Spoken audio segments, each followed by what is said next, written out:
My parents chose my sister's luxury vacation over my graduation. The moment on stage made them regret it forever. I didn't shed a single tear when my parents told me they wouldn't be attending my graduation. I didn't raise my voice. I didn't try to convince them otherwise. I simply stared at the blank wall and listened while they explained that they had already booked a luxury resort getaway with my sister. That news should have shattered me. Instead, it brought everything into sharp focus, and I made a very different decision. I invited the people who had always been there for me when no one else bothered.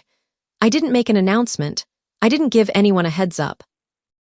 On graduation day, the cameras were rolling live, the hall was packed, and my parents were watching from their hotel suite, convinced they had made an innocent, harmless decision. My name is Luna. I was 22 when this happened, and for most of my life, I had been the low-maintenance child. The quiet one, the one who never demanded much. That's what my parents always said when people asked about me. My sister, however, required constant attention. At the dinner table, every conversation naturally shifted toward her. Her work drama, her future plans, her latest frustrations.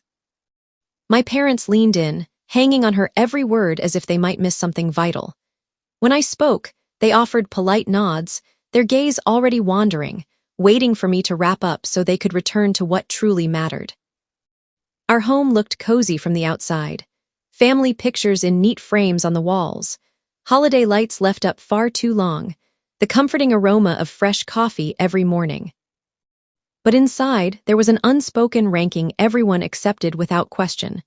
My sister sat at the center. I circled on the outer edge. When I got accepted into college, the celebration lasted maybe a few minutes. Then my mom smiled and said, "That's wonderful, sweetie," before immediately turning to ask my sister about an upcoming trip she was excited for. I funded my entire education with scholarships and part-time jobs. I handled my own expenses, my own rent, my own everything. My parents happily covered my sister's car payments, her rent deposits, whatever she asked for. The one time I requested help with textbooks, my mom gave me a warm smile and said, "You're so self-reliant, Luna. You'll manage." I never asked again. By the time graduation rolled around, I already knew exactly how the conversation would play out. Still, I called. Some small part of me needed to hear it straight from them. My mom didn't even hesitate. "We've already made plans with your sister," she said casually. My dad chimed in that my sister was dealing with a lot of pressure and needed them more right now. Neither asked what this milestone meant to me. I ended the call and sat on my bed, staring at the cap and gown draped over my closet door. The usual ache bloomed in my chest, but beneath it was something unfamiliar, not grief, not rage, but crystal-clear understanding. I realized I was done waiting to be picked. I was finished hoping they would finally notice me.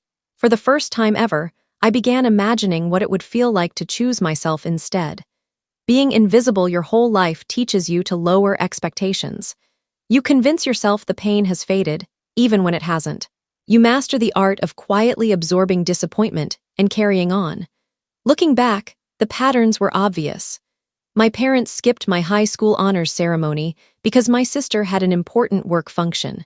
When I won a modest writing award during my sophomore year, my mom said she was proud, then instantly asked if I could help my sister move that weekend.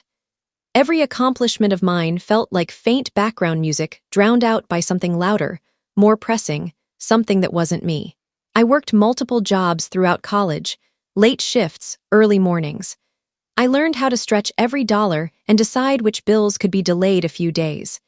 Meanwhile, my sister spoke openly about the financial help my parents gave her as if it were completely normal. When she mocked my little writing hobbies, my parents chuckled along, not cruelly, just comfortably, as though they saw no need to intervene. When graduation neared, their decision to choose a resort vacation over me didn't shock me, but the hurt was still there, just more familiar than ever. A few days later, I was at my best friend's house, helping her mom fold laundry at the kitchen table. It was one of those simple afternoons that somehow feels warmer than it should. The radio played softly, windows open to the breeze. Her dad passed by and casually asked how graduation preparations were coming along. I paused, then told them the truth.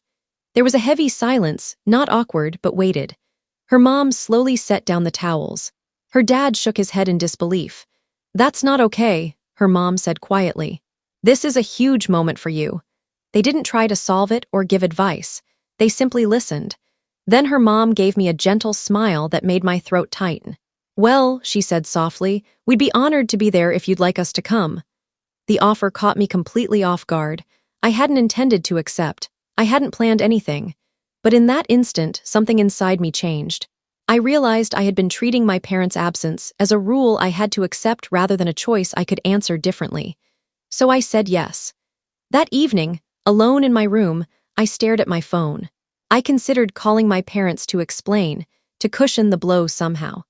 Then I understood I didn't owe anyone an explanation for surrounding myself with people who actually showed up. For the first time, I wasn't merely reacting, I was choosing. And once that realization took hold, there was no going back.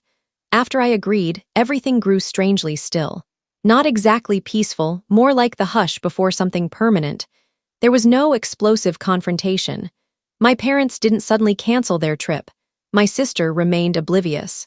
Life carried on as always, with me on the sidelines and them in the spotlight. And for the first time, I stopped resisting that arrangement. What my family didn't realize was that my life had quietly been heading in its own direction for years. While in school, I wrote late into the night, revised drafts between lectures, absorbed criticism, and grew stronger with every rejection. I never mentioned it at home because no one ever asked, and eventually I stopped offering details that would only be ignored. A few weeks before graduation, my supervisor pulled me aside after a lengthy meeting. We stood in a hallway that smelled faintly of stale coffee and copier ink. He told me the project I'd poured myself into had advanced far beyond initial hopes. There would be public acknowledgement. He asked if I'd be comfortable having it announced during the graduation ceremony in front of the entire school. I blinked, surprised. Then I pictured the empty seats meant for my parents. "Yes," I said, "that's perfectly fine." I didn't tell my family, not out of secrecy, but because it simply didn't cross my mind to share good news with people who had never created room for it. I filled out the school's guest forms. In the family section, I wrote the names of those who checked on me without needing a reason. As the day approached, I expected nerves. Instead, I felt steady. I ironed my gown, laid it neatly over a chair, and adjusted my cap. When my mom texted a photo of their stunning resort view, I looked at it briefly, then placed my phone face down. That night, standing in front of the mirror, I hardly recognized the person looking back, not because my appearance had changed, but because I felt transformed. Lighter, more anchored. I finally grasped a truth I wish I'd known sooner. Losing people who never truly showed up isn't a loss. It's freedom.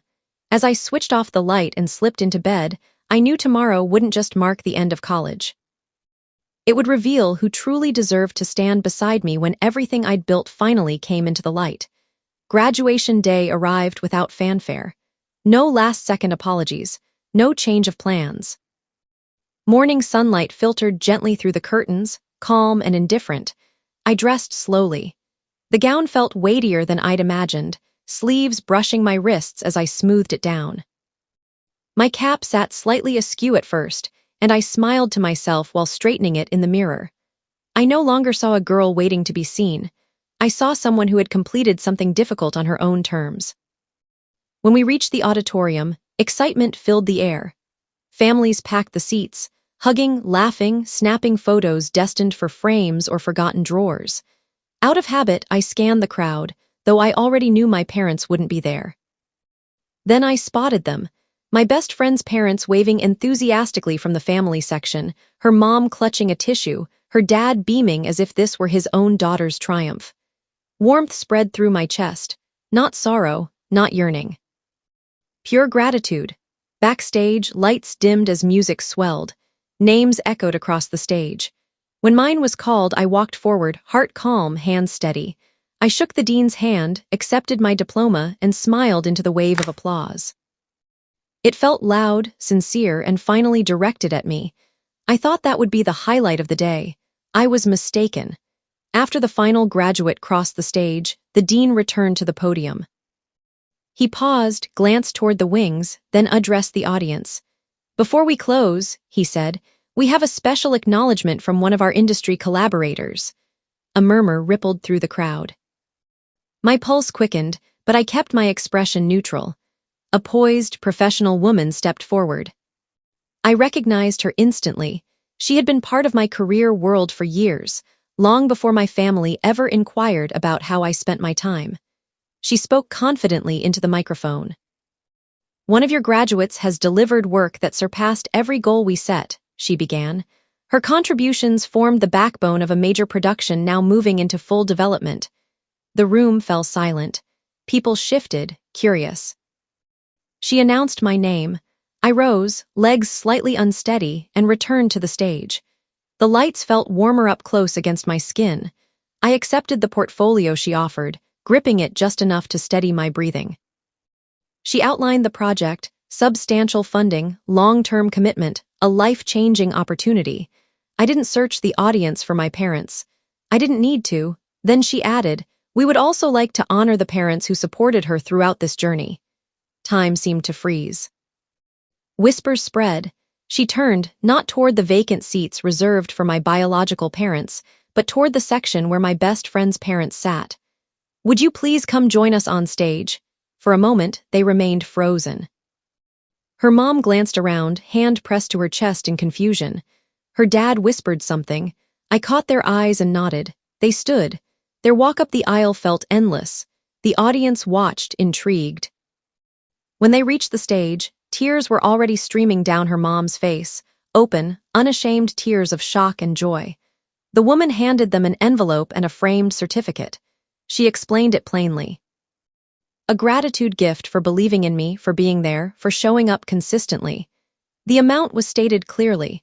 The reaction was immediate: gasps, applause, people rising to their feet. Her mom covered her mouth. Her dad pulled her close, eyes glistening. I stood beside them, letting the moment unfold, letting the truth stand exposed. The cameras recorded everything: the surprise, the realization, the pride that had nothing to do with DNA. Hundreds of miles away, my parents watched from their resort room. I know because later, when I finally checked my phone, the evidence was undeniable. But in that instant on stage, I didn't spare them a thought. I thought about every solitary night I'd worked, every bill I'd paid alone, every story I'd swallowed because no one cared to listen, and something inside me clicked into place. This was what genuine support looked like. When the ceremony ended, the crowd poured out into the bright afternoon. My best friend's parents hugged me repeatedly, as if afraid to let go. "We're so proud of you," her mom whispered over and over. "So incredibly proud." I smiled, accepted congratulations, posed for pictures, laughed, and simply breathed. Then my phone began vibrating nonstop. At first, I ignored it. I knew who it was, but it persisted. When I finally looked, the screen overflowed with notifications. Missed calls, frantic texts, more calls, 78 in total. My mom's name repeated endlessly. My dad's number. Suddenly my sister, too. I didn't read a single message. I turned the phone over and slipped it away. We went to dinner afterward, just the four of us at a cozy spot near campus. Nothing extravagant, good food, clinking glasses, easy conversation. Her dad raised a toast. Her mom kept reaching across the table to squeeze my hand. At one point, my phone buzzed again. Her mom glanced at it kindly. "You don't have to answer," she said. "I know," I replied, and I truly meant it. The story spread quickly. Video clips surfaced online. Local news covered it. People shared, debated, praised. Some labeled it harsh. Others called it long overdue justice. I stayed out of the comments entirely. My parents tried every avenue: mutual friends, extended relatives. My sister posted a public message gushing about how proud she'd always been and how she'd believed in me all along. It fell flat. People remembered. Old screenshots resurfaced, past dismissive remarks. The calls continued. My silence held firm. Days later, my parents contacted me through an intermediary, requesting a discussion. They claimed it was all a misunderstanding. That they deserved the recognition. That they were, after all, my parents. I listened to the relayed message, thank the person, and return to my work. Because the reality they refused to face was this. They weren't reaching out because they missed me. They were reaching out because they missed the spotlight. And that chapter was closed. In the weeks that followed, my life didn't erupt, it simply stabilized. I returned to work. Meetings, edits, long but purposeful hours. The exhaustion felt different now, cleaner, earned.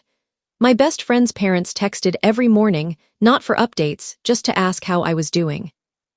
Some days I didn't have an answer beyond okay, and that was enough. My parents kept trying through various channels, wanting to explain, to be seen again, to reclaim what they believed belonged to them. I never replied. Silence wasn't revenge. It was a boundary. Eventually, the attempts faded. The messages stopped. Life resumed, quieter without the old noise.